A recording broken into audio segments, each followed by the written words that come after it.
اپنے ماں باپ کو گالی دینا یہ بھی کبیرہ گناہ ہے، یہ بہت بڑا گناہ ہے، یہ بہت بڑا گناہ ہے۔ لیکن سوال یہ ہے کہ اپنے ماں باپ کو کوئی گالی کیسے دیتا ہے؟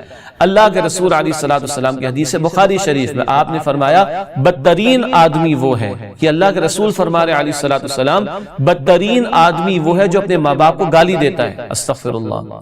عرض کی گئی اللہ کے رسول صلی اللہ علیہ وسلم کوئی شخص اپنے ماں باپ کو گالی کیسے دے گا؟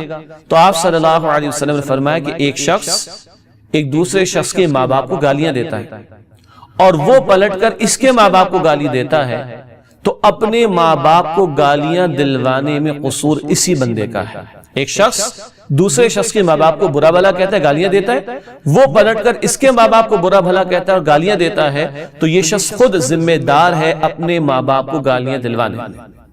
یہ بخاری شریف کی حدیث ہے۔ اور آج ہمارے معاشرے میں آپ دیکھ لیجئے یہ بات کس قدر عام ہے۔ کسی کی والد کو گالی دے دینا، کسی کی والدہ کو گالی دے دینا، اس سے آگے بڑھ کر بہن کو گالی دے دینا اور نہ جانے کیا کچھ، اور اس کو ہم کچھ بھی نہیں سمجھتے۔ لیکن اللہ کے نبی علیہ السلام فرما رہے بدترین آدمی وہ ہے جو اپنے ماں باپ کو گالی دیتا ہے۔ وضاحت میں نے آپ کے سامنے رکھ دی ہے۔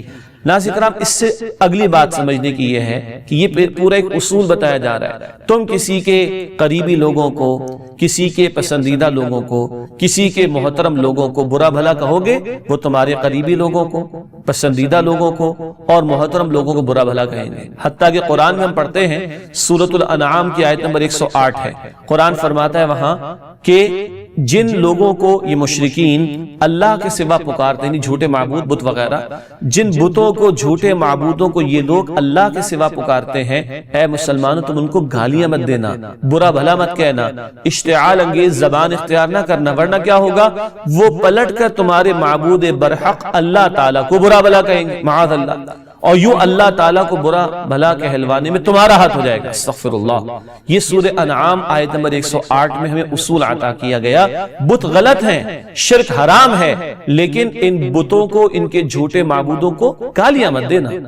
دلیل سے رد کرنا ایک بات کو ایک الگ شے ہے، غلط بات کو رد کرنا دلیل سے ایک الگ بات ہے، لیکن اشتعال انگیزی پر اتر آنا، بد کلامی پر اتر آنا، گالیاں دینے پر اتر آنا، اس سے قرآن نے روکا ہے۔ یہ اصول سامنے آیا۔ آج ہمارے معاشرے میں ایک گروہ کے لوگ دوسرے گروہ کے کسی لیڈر کو، کسی قائد کو برا بھلا کہتے ہیں، وہ پلٹ کر ان کے قائد کو برا بھلا کہیں گے۔ کوئی مذہبی مسلک ہوتا ہے، گروہ ہوتا ہے، وہ کسی دوسرے مسلک یا گروہ کے امام کو یا پیشوا کو یا مقتدا کو یا کسی لیڈر کو جو دینی اعتبار سے ہو برا بھلا کہتا ہے، وہ پلٹ کر اس کے کسی امام کو یا پیشوا کو یا مقتدا کو یا لیڈر کو برا بھلا کہتے ہیں۔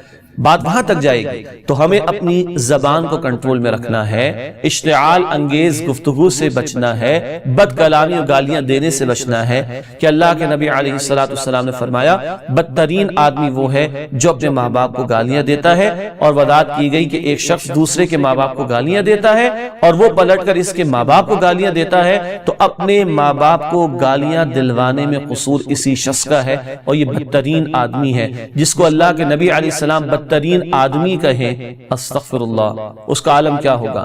جو دوسروں کے ماں باپ کی عزت سے کھیل رہا ہے، یہ بھی جرم ہے، اور اپنے ماں باپ کی عزت کو بھی پامال کروا رہا ہے، یہ بھی جرم ہے۔ تو جرم در جرم شامل ہو جاتا ہے اس روش میں کہ جب بندہ کسی کے ماں باپ کو گالیاں دے۔ اللہ تعالی ہمیں اس سے محفوظ رکھے۔